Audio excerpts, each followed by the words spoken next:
c'était vraiment difficile. Ils ne comprenaient pas. Voilà. Si vous êtes ici, c'est vrai que par moi, on paye. Quand vous payez, c'est vrai que peut-être que je dis, mais vous donne des soutiens. Vous n'allez pas voir dans ce temps ministère ici en Côte d'Ivoire qui fait ce genre de trucs. Parce qu'on se dit, pour les jeunes filles, il y a des besoins, pour les jeunes gens, il y a des besoins, il faut les soutenir.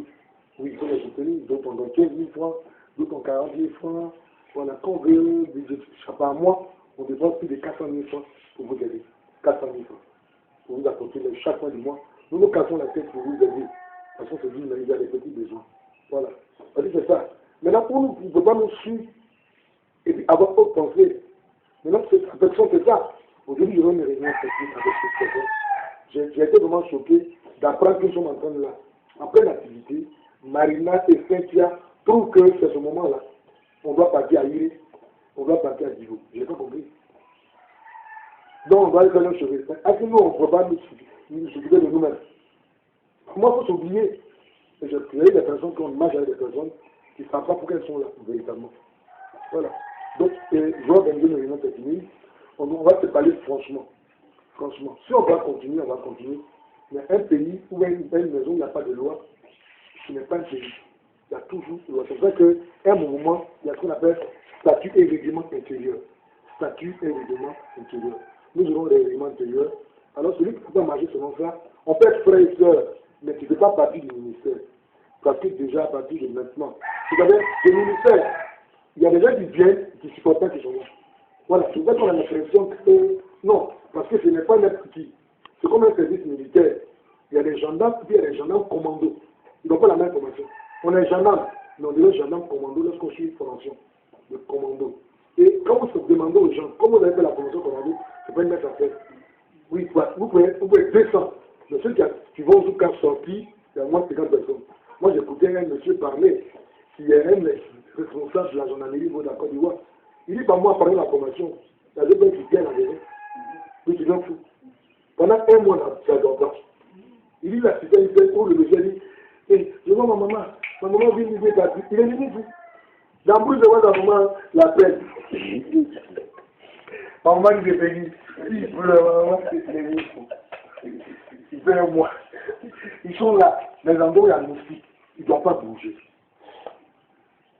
C'est là qu'on est content de votre commando, mais la formation, c'est ça. Il faudrait que nous formons. Parce que c'est, vous savez, c'est comme une armée. Et Dieu nous a spécialisé dans un domaine.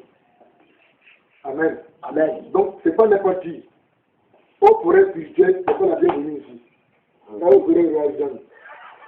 C'est vrai que c'est la viande que les gens ont attrapé, mais vous, là, frère, on n'a pas besoin d'un forêt spirituel dans notre ministère.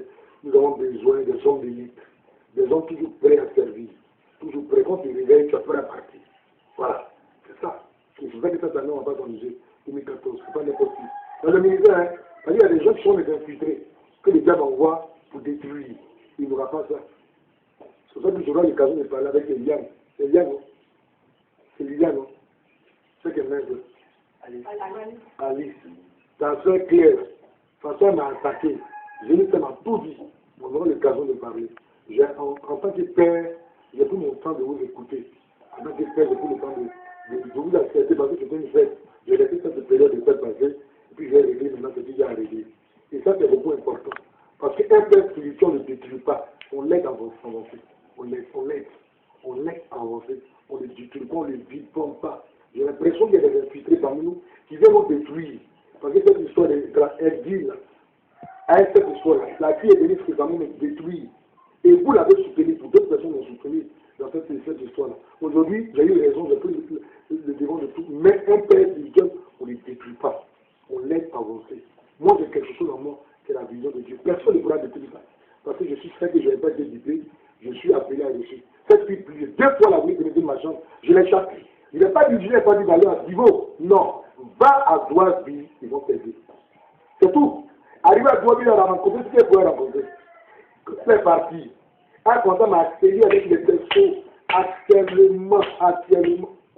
Vu qu'elle est venue ici. Heureusement, elle est partie. Mais il y a des gens qui l'ont même aidé à pouvoir les détruire. Et ça, je vais régler ça tout à l'heure. J'ai laissé la période de fête. Je vais régler. Il y a des infiltrés parmi nous. Hein. C'est comme ça, il y a eu des parmi les disciples de Jésus.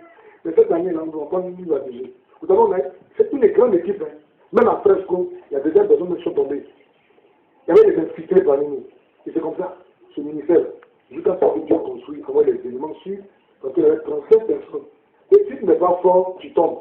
Parce que ceux qui sont rentrés à Canaan, là, dans la 7e génération, il y a eu 2 personnes, Jésus et Caleb. Jésus et Caleb. Voilà. Nous cherchons des hommes d'élite, pas des plaisantins. Si on voulait développer le monde. Parce que vous le savez, nous autres, là, l'argent ne nous dit rien. Pour t'aider, ça ne nous dira rien. Parce qu'il faut qu'on t'équipe pour être encore efficace dans la main de Dieu. Mais en même temps, il faut être un disciple, pas un Judas. Il faut être disciple, pas un Judas. Voilà. C'est-à-dire pour nous, si nous sommes ici dans le 14 attaques, il faut prendre le peuple Judas pour les former. C'est ça le disciple là. Il ne faut pas faire venir des gens d'ailleurs. Sinon, nous avons une équipe, mais des personnes sont ailleurs. Des personnes sont ailleurs. Comme par exemple, Dieu était venu ici, il fallait toucher de certaines personnes ici au niveau d'ici. On ne peut pas sortir les gens des églises. Parce que pour nous, l'église, c'est quoi? C'est l'ensemble de tous les croyants. Voilà. Si tu as cru en Jésus, tu es mon frère, ma soeur. Tu ne dirais pas comme tu n'es pas. Non, non, non. Vous savez, nous autres, Dieu nous a formés. J'ai fait plus de 7 années en fait une missionnaire internationale. C'est ce que je ne travaille pas. J'ai travaillé plus de 5 ans hors de la Côte d'Ivoire, où j'ai visité beaucoup de pays africains. Je partais juste pour former les gens en évangélisation, en stratégie d'évangélisation. Donc, pour moi, ce n'est pas étonnant d'organiser ça. Comment gagner les gens à Jésus-Christ? J'ai déjà cette formation. Il y a un diplôme spécialisé en évangélisation et il y a une licence en missiologie, la vie missionnaire. Avant d'être prophète, j'ai travaillé sur le plan international. On me connaît un peu partout en Afrique, en Guinée, dans beaucoup de pays, comme missionnaire. Jusqu'à ce que Dieu me présente encore devant ministère pour être aujourd'hui prophète. Parce que le ministère des prophètes, c'est le pasteur d'évangéliste, c'est pas pareil. Moi, j'étais formé comme un évangéliste, qui formait les gens. Je partais en Guinée, ce pays a fait dans l'islam. Nous avons formé des gens, des pasteurs en Guinée, pour l'évangélisation au nom de Guinée. Nous avons même distribué des films de Jésus-Christ dans des langues, en polar, c'est la langue en guervé. La langue en fait en guervé, en malinqué, en sousou. Nous avons formé des gens, traduit le film de Jésus-Christ et tout ça. Donc je suis quelqu'un qui a beaucoup expérimenté en matière d'évangélisation. Je suis venu en Côte d'Ivoire, Dieu me l'a fait, il m'avait venu en Côte d'Ivoire pour commencer le ministère. Et c'est pas une chose facile. Parce que dans un premier temps, je vais rencontrer des gens, parce qu'au fait, nous avons fait des gens qui sont doués et fait des hommes de l'heure. C'est ça, je vous l'ai déjà tout à l'heure. Ceux qui suivaient David, c'est des hommes doués qui avaient des problèmes. David a fait des hommes très importants. Donc tout dépend de vous pour avancer. Mais tout compte ceux qui sont pas sincères, Dieu le mettra mieux. Dieu le mettra mieux. Je ne suis pas quelqu'un qu'on doit attaquer. Dieu doit être quelqu'un que vous devez aider. Vous me voyez là, vous devez me voir en paix spirituelle. Vous devez m'aider que de m'exposer. Vous devez m'aider que de me détruire. La personne qui vient me détruire, vous devez me dire à cette personne, non, vous devez me défendre. Mais malheureusement, je comprends. Parce que ce qui est arrivé à Jésus doit m'arriver. Malheureusement, il y a des Judas. Je vous dis encore, le mois prochain, bientôt. C'est déjà prêt, hein? La maison déjà là. Un équipement. Je ne vous dirai pas des choses pour pouvoir vous influencer dans votre décision. La personne dit, vous êtes libre de faire ce que vous voulez. C'est tout. Mais pour nous, si Dieu vous a envoyé, bien sûr, parce qu'on n'oblige pas quelqu'un de venir. Je pense que vous aimez Dieu et son service. Donc, il faudra vous aider à le service pleinement. Voilà, pleinement. Bientôt l'administration sera à Yamoussoukro. D'ici 2 semaines, l'administration sera à Yamoussoukro. On va déporter ça à Yamoussoukro. On aura le temps de former, parce que le mois de janvier sera le temps de nous former.